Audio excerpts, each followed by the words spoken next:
নমস্কাৰ, তোমালোকক মই মোৰ চেনেলটোলৈ স্বাগতম জনাইছোঁ। আজি মই ক্লাছ 6ৰ অসমীয়া উন্মেষ পাঠ্যপুথিৰ পাঠ 3 পুথি অধ্যয়ন পাঠটোৰ ক্ৰিয়াকলাপৰ প্ৰশ্ন উত্তৰবোৰ আলোচনা কৰিম।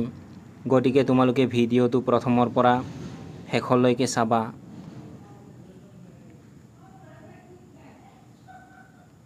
এক নম্বৰ প্ৰশ্নটো হৈছে তলত দিয়া প্ৰশ্নসমূহৰ শুদ্ধ উত্তৰটো বাছি উলিয়াই সঠিক বৃত্তটো পূৰ কৰা।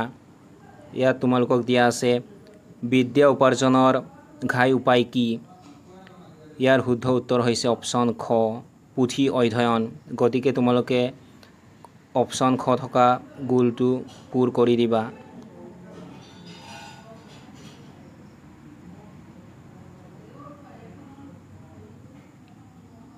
তাৰ পাছত দিয়া আছে সংসাৰত উদ্গতি কৰিবলৈ কি লাগে? ইয়াৰ শুদ্ধ উত্তৰ হৈছে অপশ্যন ঘ, মনৰ একাগ্ৰতা। গতিকে তোমালোকে অপশ্যন ঘ থকা বৃত্তটো পূৰ কৰি দিবা। 2 নম্বৰ প্ৰশ্নটো হৈছে তলত দিয়া শব্দ জালখনত কিছুমান শব্দ দিয়া হৈছে। সেই শব্দবোৰৰ অৰ্থ তলত দিয়া আছে। অৰ্থ অনুযায়ী সেই শব্দবোৰ চিনাক্ত কৰি গোল চিন দিয়া আৰু খালী বাকচত লিখা। প্ৰয়োজন হ'লে অভিধান নাইবা শিক্ষকৰ সহায় ল'বা। ইয়াত তোমালোকক এখন শব্দ জাল দিয়া আছে। এই শব্দ জালখনত কিছুমান শব্দ দিয়া আছে আৰু ইয়াত দিয়া শব্দবোৰৰ অৰ্থ এই শব্দ জালৰ তলত দিয়া আছে। তোমালোকক 1 নম্বৰত দিয়া আছে সুখ বা দুখ পোৱা কাৰ্য। এইটো তোমালোকক লিখি দিয়া আছে বাকচৰ ভিতৰত ভোক। ভোক শব্দটোৰ অৰ্থ হৈছে সুখ বা দুখ পোৱা কাৰ্য আৰু শব্দ জালত তোমালোকক ভোক শব্দটো গোল চিন দিয়া আছে এইফালে।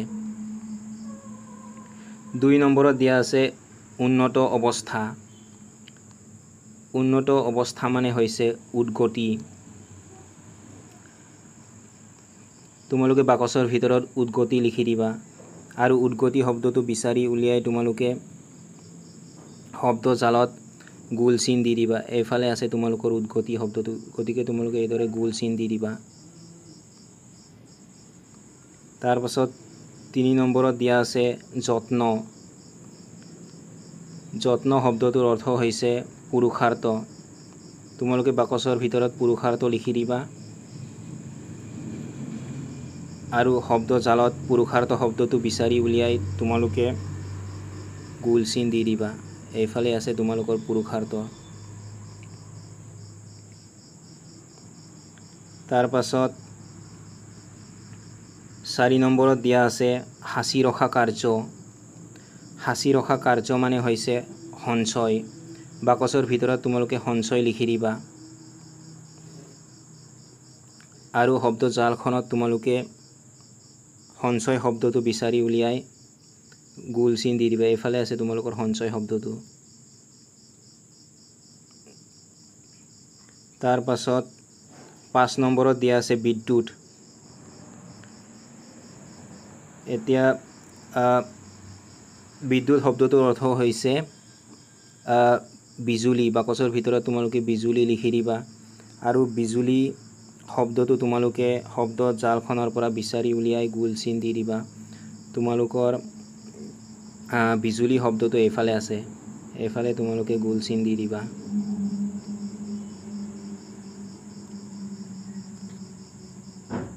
তাৰ পাছত 6 নম্বৰত দিয়া আছে এবিধ বহুমূলীয়া মণি বা বাখৰ।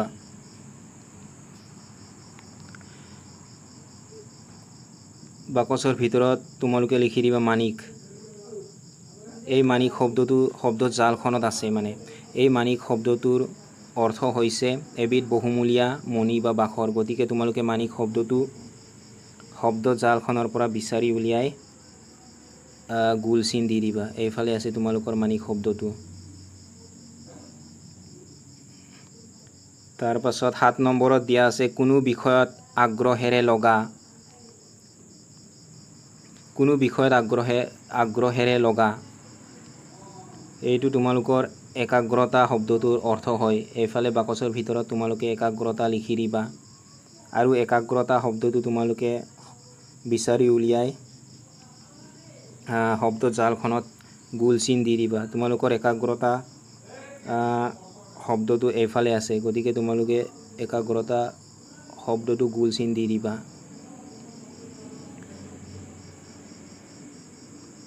তাৰ পাছত 8 নম্বৰত দিয়া আছে আন কোনোফালে মন নিদিয়াকৈ একান্তভাৱে লাগি থকা এইটো তোমালোকৰ একানপতীয়া শব্দটোৰ অৰ্থ হয় গতিকে বাকচৰ ভিতৰত তোমালোকে একানপতীয়া লিখি দিবা আৰু একানপতীয়া শব্দটো তোমালোকে শব্দ জালখনৰ পৰা বিচাৰি উলিয়াই গোল চিন দি দিবা তোমালোকৰ একানপতীয়া শব্দটো এইফালে আছে এইফালে তোমালোকে এইদৰে গোল চিন দি দিবা তাৰ পাছত 9 নম্বৰত দিয়া আছে ক্ৰমান্বয়টো তোমালোকৰ অনুক্ৰম শব্দটোৰ অৰ্থ হয় গতিকে বাকচৰ ভিতৰত তোমালোকে অনুক্ৰম লিখি দিবা আৰু অনুক্ৰম শব্দটো তোমালোকে শব্দ জালখনৰ পৰা বিচাৰি উলিয়াই গোল চিন দি দিবা তোমালোকৰ অনুক্ৰম শব্দটো এইফালে আছে গতিকে তোমালোকে গোল চিন দি দিবা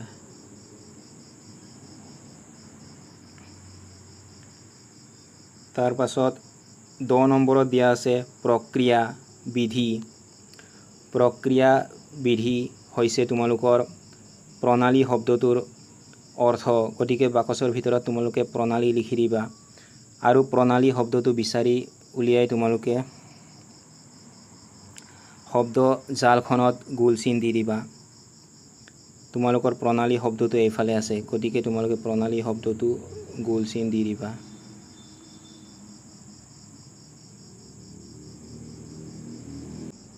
3 নম্বৰ প্ৰশ্নটো হৈছে তলত দিয়া প্ৰশ্নবোৰৰ উত্তৰ কোৱা আৰু লিখা ক নম্বৰ প্ৰশ্নটো হৈছে দূৰৈৰ মানি কেনেকৈ হাততে পাব পাৰি তোমালোকে উত্তৰত লিখিবা পৰখনৰ পৰা দূৰৈৰ মানিক হাততে পাব পাৰি খ নম্বৰ প্ৰশ্নটো হৈছে পুথি এখনৰ আচল ভাৱ কেনেদৰে উদ্ধাৰ কৰিব পাৰি তোমালোকে উত্তৰত লিখিবা মন পুতি পঢ়িলে পুথি এখনৰ আচল ভাৱ উদ্ধাৰ কৰিব পাৰি গ নম্বৰ প্ৰশ্নটো হৈছে পুথিৰ বিদ্যাক কিহৰ লগত তুলনা কৰিছে তোমালোকে উত্তৰত লিখিবা পুথিৰ বিদ্যাক থুপাই থোৱা ধনৰ লগত তুলনা কৰিছে ঘ নম্বৰ প্ৰশ্নটো হৈছে পৰলোকগামী পণ্ডিতসকলৰ বিদ্যা বুদ্ধি কেনেদৰে লাভ কৰিব পাৰি তোমালোকে উত্তৰত লিখিবা পৰলোকগামী পণ্ডিতসকলৰ বিদ্যা বুদ্ধি তেওঁলোকৰ ৰচিত পুথি পাঠ কৰি অনায়াসে লাভ কৰিব পাৰি 4 নম্বৰ প্ৰশ্নটো হৈছে আৰ্হিটোত দেখুৱাৰ দৰে তলৰ বাক্য কেইশাৰীৰ ভাৱ বহলাই লিখা ক নম্বৰ প্ৰশ্নটো হৈছে পুথিৰ বিদ্যা থুপাই থোৱা ধনৰ নিচিনা তোমালোকে উত্তৰত লিখিবা পুথিৰ বিদ্যা থুপাই থোৱা ধনৰ নিচিনা বাক্যশাৰীৰ পৰা অনুমান কৰিব পাৰি যে জ্ঞান আৰু তথ্যৰ ভঁৰাল হিচাপে কিতাপবোৰ ব্যক্তিগত আৰু বৌদ্ধিক বৃদ্ধিৰ বাবে জমা কৰি ব্যৱহাৰ কৰিব পৰা আৰ্থিক সম্পত্তিৰ দৰে কিতাপ পঢ়া আৰু অধ্যয়ন কৰিলেও বহু জ্ঞান আৰু বুজাবুজিৰ সৃষ্টি হ'ব পাৰে যেনেকৈ বেংকত জমা ধন কেনেকৈ সুদ আহৰণৰ বাবে বা ভৱিষ্যতৰ প্ৰয়োজনীয়তাৰ বাবে ব্যৱহাৰ কৰিব পাৰি এই তুলনাই শিক্ষণ আৰু বিকাশৰ উৎস হিচাপে কিতাপৰ মূল্য আৰু সম্ভাৱনাক উজ্জ্বল কৰি তুলিছে খ নম্বৰ প্ৰশ্নটো হৈছে বিদ্যা আৰ্জনৰ প্ৰণালী প্ৰায় ধন আৰ্জনৰ প্ৰণালীৰ নিচিনা তোমালোকে উত্তৰত লিখিবা বিদ্যা আৰ্জন আৰু ধন আৰ্জনৰ মাজত সাদৃশ্য আছে বুলি ধাৰণাটোৱে শিক্ষণৰ মূল্য আৰু ইয়াৰ আৰ্থিক লাভৰ সম্ভাৱনাক উজ্জ্বল কৰি তুলিছে মূলধন নহ'লে ধন আৰ্জিবলৈ টান সেইদৰে মূল বিদ্যা নহ'লেও বিদ্যা আৰ্জিবলৈ টান আকৌ যাৰ মূলধন সৰহ সি সৰহকৈ ধন আৰ্জিব পাৰে সেইদৰে যাৰ মূল বিদ্যা সৰহ সি সৰহকৈ বিদ্যা আৰ্জিব পাৰে মুঠতে পঢ়ন হৈছে মানুহৰ মনত বিদ্যাৰ আৰম্ভণি সেই আৰম্ভণি যাৰ প্ৰবল তেওঁ বিদ্যাৰ ব্যৱসায়ত আগবাঢ়িব পাৰে যাৰ দুৰ্বল তেওঁ আগবাঢ়িব নোৱাৰে গ নম্বৰ প্ৰশ্নটো হৈছে সৎ সংগৰ পৰা মানুহৰ সৎ স্বভাৱ জন্মে। তোমালোকে উত্তৰত লিখিবা সৎ সংগৰ পৰা মানুহৰ সৎ স্বভাৱ জন্মে। এই কথাষাৰে আমাৰ চৰিত্ৰ আৰু নৈতিক বিকাশৰ ওপৰত আমাৰ সম্পৰ্কৰ গভীৰ প্ৰভাৱৰ ওপৰত গুৰুত্ব আৰোপ কৰে। ইয়াৰ পৰা অনুমান কৰিব পাৰি যে ধাৰ্মিক, গুণী আৰু নৈতিকভাৱে সৎ মানুহৰ কাষত থাকিলে আমাৰ নিজৰ মাজতো একেধৰণৰ বৃদ্ধিৰ পোষকতা হয়। ইয়াৰ বিপৰীতে দুষ্ট বা অধাৰ্মিক ব্যক্তিৰ সৈতে সংগতি স্থাপন কৰিলে আমাৰ চৰিত্ৰত নেতিবাচক প্ৰভাৱ পৰিব পাৰে আৰু সম্ভাৱনাময়ভাৱে আমাক ভুল পথলৈ লৈ যাব পাৰে। 5 নম্বৰ প্ৰশ্নটো হৈছে ভাল পুথি পঢ়িলে ভাল সংগত থকা যেন আৰু বেয়া পুথি পঢ়িলে বেয়া সংগত থকা যেন ফল হয়। পাঠটোৰ আধাৰত কথাষাৰ বহলাই লিখা। তোমালোকে উত্তৰত লিখিবা মানুহ ভাল সংগত থাকিলে ভাল হয় আৰু বেয়া সংগত থাকিলে বেয়া হয়। মানুহৰ সংগৰ নিচিনা পুথিৰ সংগয়ো আমাৰ স্বভাৱ চৰিত্ৰৰ ওপৰত কাৰ্য কৰে। প্ৰত্যেক পুথিয়েই ৰচোতাজনৰ স্বভাৱ চৰিত্ৰৰ সাৰ নিচিনা। পুথি পাঠ কৰিলে সেই পুথিৰ লিখকৰ লগত আলাপ কৰা যেন হয় আৰু সদায় একে পুথিকে পঢ়িলে তেওঁৰ সংগত থকা যেন গুণ ধৰে। এতেকে ভাল পুথি পঢ়িলে ভাল সংগত থকা যেন আৰু বেয়া পুথি পঢ়িলে বেয়া সংগত থকা যেন ফল হয়। 6 নম্বৰ প্ৰশ্নটো হৈছে উদাহৰণৰ দৰে তলত দিয়া শব্দকেইটা ভাঙি লিখা। ইয়াত তোমালোকক তলত দিয়া শব্দবোৰ ভাঙি পেলাই লিখিবলৈ কৈছে। এটা তোমালোকক কৰি দিয়া আছে উপকূল। উপকূল শব্দটো ভাঙি পেলাই তোমালোকক লিখি দিয়া আছে উপযোগকুল, উপকূল। ঠিক তেনেদৰে তোমালোকে বেদখল শব্দটো ভাঙি লিখিবা বেযোগদখল, বেদখল। তাৰ পাছত দিয়া আছে তোমালোকক সুনাম। সুনাম শব্দটো তোমালোকে ভাঙি লিখিবা সুযোগ নাম, সুনাম। তাৰ পাছত দিয়া আছে বিখ্যাত। বিখ্যাত শব্দটো ভাঙি লিখিবা তোমালোকে বিযোগ খ্যাত, বিখ্যাত। তাৰ পাছত তোমালোকক দিয়া আছে আওবাট। আওবাট শব্দটো তোমালোকে ভাঙি লিখিবা আওযোগ বাট, আওবাট।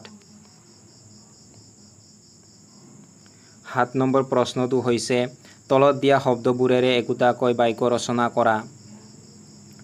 তোমালোকক ইয়াত কেইটামান শব্দ দিয়া আছে, সেই শব্দবোৰ ব্যৱহাৰ কৰি তোমালোকে বাক্য ৰচনা কৰিবা। প্ৰথমতে তোমালোকক দিয়া আছে থোপাই। থোপাই শব্দটো ব্যৱহাৰ কৰি মই তোমালোকক এটা বাক্য লিখি দিছোঁ। তোমালোকে লিখিবা পুথিৰ বিদ্যা থোপাই থোৱা ধনৰ নিচিনা। তাৰ পাছত দিয়া আছে তোমালোকক পাৰ্গত। পাৰ্গত শব্দটো ব্যৱহাৰ কৰি মই তোমালোকক লিখি দিছোঁ এটা বাক্য। তোমালোকে চাই চাই লিখিবা তেওঁ ৰন্ধা বঢ়াত পাৰ্গত। তাৰ পাছত দিয়া আছে তোমালোকক একাগ্ৰতা। একাগ্ৰতা শব্দটো ব্যৱহাৰ কৰি মই তোমালোকে এটা বাক্য লিখি দিছোঁ। তোমালোকে চাই চাই লিখিবা গৃহকাৰ্য শেষ কৰিবলৈ তাইক একাগ্ৰতাৰ প্ৰয়োজন আছিল। তাৰ পাছত দিয়া আছে তোমালোকক পুৰুষাৰ্থ। পুৰুষাৰ্থ শব্দটো ব্যৱহাৰ কৰি তোমালোকক মই এটা বাক্য লিখি দিছোঁ। তোমালোকে চাই চাই লিখিবা তাই নতুন ভাষা শিকিবলৈ পুৰুষাৰ্থ কৰিব। তাৰ পাছত তোমালোকক দিয়া আছে স্বভাৱ। স্বভাৱ শব্দটো ব্যৱহাৰ কৰি মই তোমালোকক এটা বাক্য লিখি দিছোঁ। তোমালোকে চাই চাই লিখিবা তেওঁ স্বভাৱতে এজন দয়ালু মানুহ আছিল। 8 নম্বৰ প্ৰশ্নটো হৈছে তুমি বিদ্যালয়ৰ পুথিভঁৰালত থকা কি কি কিতাপ পঢ়িছা তাৰ এখন তালিকা প্ৰস্তুত কৰা। মই তোমালোকক এই 8 নম্বৰ প্ৰশ্নৰ উত্তৰত মই পঢ়া কিছুমান কিতাপৰ নাম লিখি দিছোঁ। তোমালোকে তোমালোকৰ বিদ্যালয়ৰ পুথিভঁৰালত থকা কি কি কিতাপ পঢ়িছা সেই কিতাপবোৰৰ নাম এই প্ৰশ্নৰ উত্তৰত লিখি দিবা। মই তোমালোকক লিখি দিছোঁ মই বিদ্যালয়ৰ পুথিভঁৰালত থকা এই কিতাপবোৰ পঢ়িছোঁ। সেই কিতাপবোৰৰ নাম হৈছে লাচিত বৰফুকন, মাদাৰ টেৰেছা, মই মাধৱদেৱে কৈছোঁ, মই এটি যাযাবৰ, বুঢ়ী আইৰ সাধু, এক্সাম ৱাৰিয়ৰ্ছ, পঞ্চতন্ত্ৰৰ সাধু, দেশ বিদেশৰ সাধু, ভানুমতী, ভাৰতৰ শ্ৰেষ্ঠ বিজ্ঞানী আদি। 9 নম্বৰ প্ৰশ্নটো হৈছে তুমি প্ৰস্তুত কৰা গ্ৰন্থৰ তালিকাখনৰ পৰা তোমাৰ ভাল লগা গ্ৰন্থখনৰ বিষয়ে লিখা। আৰু শ্ৰেণীত পঢ়ি শুনোৱা। ইয়াত তোমালোকে প্ৰস্তুত কৰা তালিকাখনৰ পৰা তোমাৰ ভাল লগা গ্ৰন্থখনৰ বিষয়ে লিখিবলৈ কৈছে। ইয়াত তোমালোকে সেই গ্ৰন্থখনৰ বিষয়ে লিখোঁতে ইয়াত দিয়া যেনে গ্ৰন্থৰ নাম, লেখক বা সংকলকৰ নাম, গ্ৰন্থখন ভাল লগাৰ কাৰণ, গ্ৰন্থখনৰ পৰা শিকিবলগীয়া এই সবিশেষসমূহ অন্তৰ্ভুক্ত কৰিবা। তোমালোকে এই 9 নম্বৰ প্ৰশ্নৰ উত্তৰটো এইদৰে লিখিবা। উত্তৰ: মোৰ প্ৰিয় গ্ৰন্থ হৈছে বিষ্ণু শৰ্মাৰ দ্বাৰা ৰচিত প্ৰাচীন ভাৰতীয় সাধুকথাৰ সংকলন পঞ্চতন্ত্ৰ। ইয়াৰ বিষয়ে মই যিটো ভাল পাওঁ সেয়া হ'ল ইয়াৰ আকৰ্ষণীয় প্ৰাণী, কাহিনীৰ জৰিয়তে জীৱনৰ মূল্যৱান পাঠ শিকাব পৰা ক্ষমতা। কাহিনীবোৰে মানুহৰ আচৰণ, সামাজিক গতিশীলতা আৰু প্ৰজ্ঞা আৰু বিচক্ষণতাৰ গুৰুত্বৰ বিষয়ে অন্তৰ্দৃষ্টি প্ৰদান কৰে। এই সকলোবোৰ আকৰ্ষণীয় আৰু স্মৰণীয়ভাৱে। ইয়াৰ এটা মূল পাঠ হ'ল বিভিন্ন পৰিস্থিতিত মননশীল হোৱা আৰু বুদ্ধিমত্তাৰে অভিনয় কৰাৰ গুৰুত্ব, যিটো বগলী আৰু কেঁকোৰাৰ দৰে গল্পত উল্লেখ কৰা হৈছে। 10 নম্বৰ প্ৰশ্নটো হৈছে পোষ্টাৰখন পঢ়া আৰু প্ৰশ্ন কেইটাৰ উত্তৰ দিয়া। ইয়াত তোমালোকক এখন পোষ্টাৰ দিয়া আছে। এই পোষ্টাৰখন পঢ়ি পেলাই তোমালোকক ইয়াত দিয়া প্ৰশ্ন কেইটাৰ উত্তৰ দিবলৈ কৈছে। ইয়াত তোমালোকক দিয়া আছে আহক আহক, অসম গ্ৰন্থমেলা, সুবৰ্ণ সুযোগ। ইয়াত তোমালোকক তাৰিখ দিয়া আছে 15 পৰা 22 নৱেম্বৰ 2025। স্থান দিয়া আছে অসম পশু চিকিৎসা মহাবিদ্যালয়, খেলপথাৰ, খানাপাৰা, গুৱাহাটী। গ্ৰন্থমেলা খোলা থকাৰ সময় দিয়া আছে পুৱা 10 বজাৰ পৰা নিশা 9 বজালৈকে। ইয়াত দিয়া আছে ইয়াত ৰাজ্যিক, ৰাষ্ট্ৰীয় আৰু আন্তঃৰাষ্ট্ৰীয় পৰ্যায়ৰ 2 শতাধিক গ্ৰন্থ বিপণীয়ে অংশগ্ৰহণ কৰিব। তাৰ পাছত দিয়া আছে সকলো গ্ৰন্থতে 10% ৰেহাই। তোমালোকে এই পোষ্টাৰখন পঢ়ি লৈ ইয়াত দিয়া প্ৰশ্নবোৰৰ উত্তৰ লিখিবা। মই তোমালোকক এই প্ৰশ্নবোৰৰ উত্তৰ লিখি দিছোঁ, তোমালোকে চাই লিখিবা। ক নম্বৰ প্ৰশ্নটো হৈছে অসম গ্ৰন্থমেলাখন কেতিয়াৰ পৰা আৰম্ভ হ'ব? তোমালোকে উত্তৰত লিখিবা অসম গ্ৰন্থমেলাখন 15 নৱেম্বৰৰ পৰা আৰম্ভ হ'ব। খ নম্বৰ প্ৰশ্নটো হৈছে গ্ৰন্থমেলাখন ক'ত অনুষ্ঠিত হ'ব? তোমালোকে উত্তৰত লিখিবা গ্ৰন্থমেলাখন গুৱাহাটীৰ খানাপাৰা স্থিত অসম পশু চিকিৎসা মহাবিদ্যালয়, খেলপথাৰত অনুষ্ঠিত হ'ব। গ নম্বৰ প্ৰশ্নটো হৈছে গ্ৰন্থমেলাখন কেই বজাৰ পৰা কেই বজালৈ খোলা থাকিব? তোমালোকে উত্তৰত লিখিবা গ্ৰন্থমেলাখন পুৱা 10 বজাৰ পৰা নিশা 9 বজালৈ খোলা থাকিব। ঘ নম্বৰ প্ৰশ্নটো হৈছে গ্ৰন্থমেলাখনত কিমান শতাংশ ৰেহাই দিছে? তোমালোকে উত্তৰত লিখিবা গ্ৰন্থমেলাখনত 10% ৰেহাই দিছে। ঙ নম্বৰ প্ৰশ্নটো হৈছে গ্ৰন্থমেলাখনত কিমানখন বিপণীয়ে অংশগ্ৰহণ কৰিব? তোমালোকে উত্তৰত লিখিবা গ্ৰন্থমেলাখনত 2 শতাধিক বিপণীয়ে অংশগ্ৰহণ কৰিব।